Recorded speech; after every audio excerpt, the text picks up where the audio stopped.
Hello students, आज मैं अपने इस वीडियो में आपको एक्सरसाइज 8.2 का क्वेश्चन 7 समझाऊंगी। ये क्लास 8 चैप्टर 8 कंपेयरिंग क्वांटिटीज का पार्ट है। इसके अंदर ये जो 7th क्वेश्चन है ये बहुत ही इम्पोर्टेंट है। तो आइए हम इसको शुरू करते हैं। क्वेश्चन कहता है a milkman sold 2 of his buffaloes. यहाँ पे नोटिस करेंगे सोल्ड है, परचेज्ड नहीं है।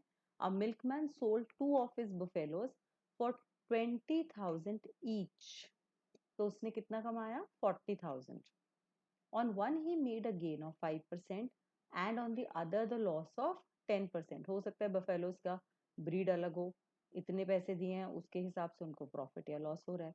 फाइंड हिज ओवरऑल गेन और लॉस। तो आइए देखते हैं किस तरीके से इस क्वेश्चन को करा जा सकता है। लेकिन इसको शुरू करने से पहले थोड़ा सा फॉर्मूला रिवाइज कर लेंगे।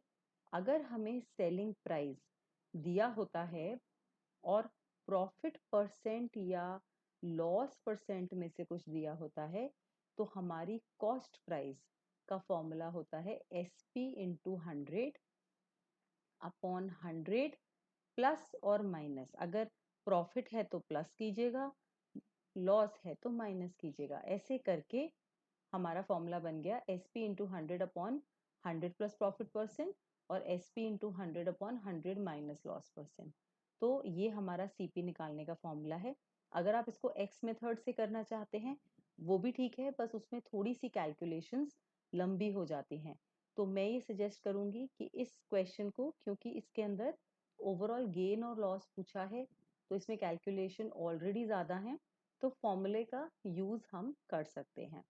तो इसके अंदर हम सेलिंग प्राइस ले लेते हैं फर्स्ट बफेलो की टू बी 20,000 रुपीज और ऐसे ही सेकंड बफेलो की ले लेते हैं 20,000 रुपीज।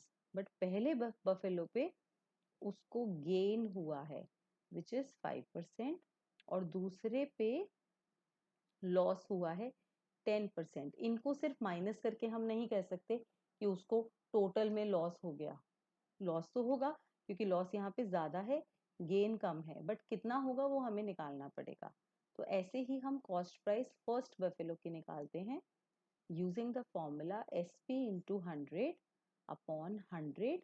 क्योंकि गेन है तो प्रॉफिट परसेंट, लॉस होगा तो माइनस।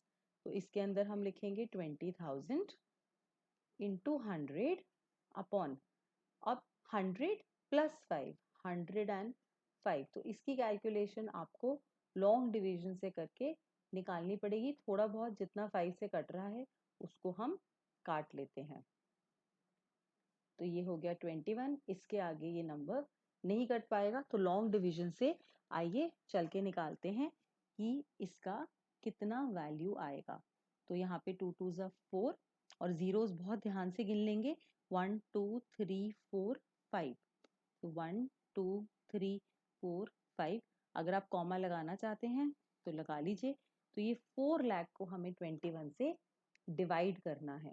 तो आइए पहले 4 लाख को हम 21 से डिवाइड कर लेते हैं, फिर उसके आगे क्वेश्चन को प्रोसीड करेंगे।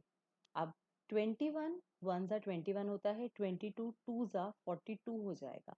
तो स्टार्टिंग में कैलकुलेशन 21 से स्टार्ट होगी। तो ये हो जाएगा 10 माइनस 1 9, यहाँ पे 3 रह गया, 3 माइनस 2 1, एक जीरो नीचे उतार लेते हैं। अब 2 की टेबल आप 19 में अप्रोक्सीमेटली पढ़ेंगे तो 9 बार जाएगी। तो 9 से एक बार इसको ट्राई कर लेते हैं। तो ये 189 आ गया। 21 9 ज़ा विल बी 189। तो यहाँ पे ये 9 आ गया, इसको 189 लिख लेते हैं, फिर 1 बच गया। अब एक जीरो उठाया नीचे लेके आए, तो लेकिन अब ये डिविजिबल नहीं है, 21 10 से डिविजिबल नहीं है। तो नेक्स्ट जीरो लाने से पहले नॉन डिविजिबिलिटी का जीरो लगाएंगे कि 21 जीरो ज़ा जीरो। तो कुछ बच्चे यहाँ पे ऐसे जीरो भी लगा के 10 लिखते हैं और उसके बाद नेक्स्ट नंबर नीचे लेके आते हैं, वो भी बिल्कुल ठीक है। अब हम 2 की टेबल 10 में पढ़ेंगे तो 5 बार जाएगी, बट ये तो कंप्लीट 100 है। आप ओरली भी कर सकते हैं कि 20 इंटू 500 होता है। तो उससे एक छोटे नंबर से ट्राई कीजिए। तो 84 जाएगा इससे क्योंकि 21 इंटू 5 एक्सीड कर जाएगा। अब इसको माइनस कर लेते हैं, यहाँ पे 6 बचेगा, यहाँ पे 9 हो गया, 9 माइनस 8 1, 16 हो गया। अब नेक्स्ट 0 160, तो अब इसके अंदर हम 21 इंटू 8 नहीं ट्राई करेंगे, 7 ट्राई करेंगे। आप करके देख सकते हैं, वो एक्सीड हो जाएगा। 147, तो यहाँ पे आ गया 147, इसको माइनस कर लेंगे, इसको हम यहाँ पे लिख लेते हैं। 147 माइनस करेंगे तो 3 और ये बचेगा 5, 5 माइनस 4 13। अब ये 13 बच गया, बट हमें 2 डेसिमल प्लेसेस तक उस नंबर की वैल्यू निकालनी होती है। तो आइए इसके आगे भी इसकी वैल्यू निकालते हैं। ये 13 हम यहाँ लिख लेते हैं ताकि हमारे पास अच्छे से हमारी कैलकुलेशंस हो जाएं। तो जब हम डेसिमल लगाएंगे तो हमें एक ज़ीरो की परमिशन हो जाएगी। इसको हमने यहाँ लिख लिया है, तो हमारा 130 हो गया। अब 2 की टेबल आप 13 में पढ़िए, 2 6 ज़ा 12 होता है, तो काफ़ी गैप है 13 तक, तो 6 ज़ा चला जाना चाहिए। तो यहाँ पे हम ट्राई कर लेते हैं, 126 बिल्कुल जा रहा है, यहाँ पे हम 126 लिख लेते हैं, 4 बचा। 2 डेसिमल प्लेसेस तो मैंडेटरी होती हैं, तो एक और ज़ीरो लगा देते हैं। अब ये जाएगा 21 पंजा, इसको सब्ट्रैक्ट कर लेते हैं हम, 19 बच जाएगा। अब अगर आपको आगे भी प्रोसीड करना है तो कर सकते हैं, ताकि राउंडिंग ऑफ देखें। अगर हम इसको करते हैं तो ये 190 हो जाएगा और फिर 21 9 जाएगा। तो अगर आप 3 प्लेसेस निकालते हैं और ये 5 से ज़्यादा है तो आप इसको राउंड ऑफ करके 1 को राउंड ऑफ करके 2 कर सकते हैं। जब भी थर्ड डिजिट 5 या 5 से ज़्यादा होता है तो सेकंड लास्ट उससे पहले वाला जो डिजिट है वो एक नंबर बढ़ जाता है। तो अगर हम इसकी वैल्यू लिखें तो हम 19047.62 लिख सकते हैं, क्योंकि हमारा ये नंबर 9 आया है। तो इस वैल्यू को वहां पे लिख लेते हैं, 19047, इसकी वैल्यू आई है 19047.62। तो इस तरीके से हमने इसका कॉस्ट प्राइस निकाल लिया। कॉस्ट प्राइस इतना था, गेन हुआ तो हमारा 20,000 सेलिंग प्राइस हो गया। ऐसे ही हम कॉस्ट प्राइस दूसरी बफेलो पे निकालेंगे, बट यहाँ पे सिचुएशन हमारी लॉस की है, तो यहाँ पे हो जाएगा 100 माइनस लॉस परसेंट। तो इसके अंदर हम लिखेंगे 20,000 इंटू 100 और 100 माइनस 20, क्योंकि लॉस 100 माइनस 10, क्योंकि 10% का लॉस है, तो ये आ जाएगा हमारा 90। अब इसको कैंसिलेशन करके देखते हैं, इसमें कितना हमें बेनिफिट होता है। इसमें भी हमें लॉन्ग डिवाइड करके उस नंबर की वैल्यू निकालनी पड़ेगी। तो अगेन ज़ीरो से थोड़ा कॉशियस रहेंगे, 1 2 3 4 5, तो ये आएगा हमारा 2 लाख डिवाइडेड बाय 9। तो आइए अब 2 लाख डिवाइडेड बाय 9 भी निकाल लेते हैं और देखते हैं कि कितनी वैल्यू आएगी। 2 लाख डिवाइडेड बाय 9, तो 20 से डिवाइड हो जाएगा, 9 2 ज़ा 18, तो ये 0 बच गया। फिर ये 2 से डिवाइड हो जाएगा, 18, फिर 2 बच गया, एक नेक्स्ट वाला नंबर 0 गया, सो 9 2 ज़ा 18, फिर से ये 2 बच गया, फिर से ये नंबर गया 0 2 ज़ा 18, क्योंकि सेम ही रिमाइंडर आ रहा है तो कैलकुलेशंस काफ़ी इजी हैं। तो 2 ज़ा 18। अब डेसिमल के लिए भी 2 डिजिट्स चाहिए, तो वो 2 2 ही आएगा। तो इसका प्राइस हो गया 22,222.22।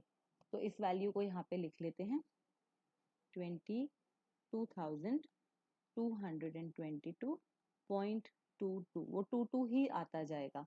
तो ये हमारी दोनों बफेलोज की कॉस्ट प्राइस हो गई। वो कह रहा है ओवरऑल गेन और ओवरऑल लॉस बताएं, तो हमें कंबाइंड कॉस्ट प्राइस और कंबाइंड सेलिंग प्राइस निकालनी होगी। तो आइए अब उसको निकालते हैं। कंबाइंड हमारी सेलिंग प्राइस बहुत आसान है निकालनी, क्योंकि वैल्यूज़ ही बहुत इजी हैं। तो 40,000 आ गया और जो कंबाइंड कॉस्ट प्राइस है उसको हम लिख के निकाल लेंगे।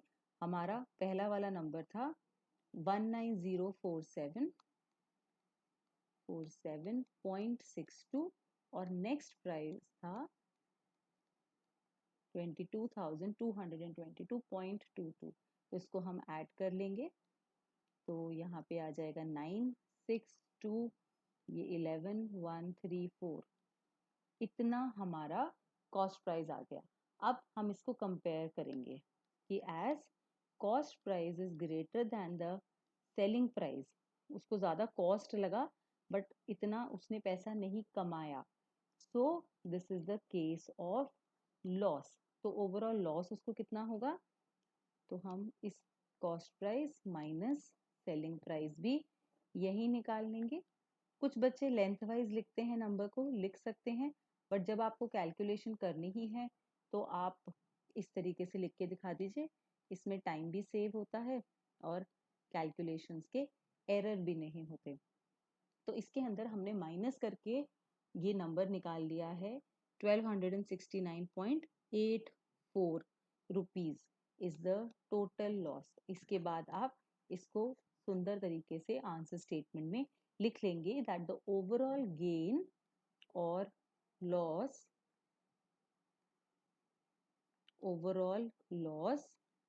is of rupees 1269.84। तो 84 पैसा पीछे डिनोट हो रहा है, 1269 रुपीज 84 पैसा का उसको लॉस हुआ है। तो इस तरीके से इस क्वेश्चन को हम सॉल्व कर लेंगे। अगर आपको इस क्वेश्चन से रिलेटेड कोई भी क्वेरी हो तो आप कमेंट सेक्शन में पोस्ट कर सकते हैं। Thank you. Please subscribe to our channel for more videos by clicking on the subscribe button below. Also visit our website www.studiestoday.com for free study material like sample papers, solved question papers, worksheet, online test and concept notes made by the teachers of leading schools in India.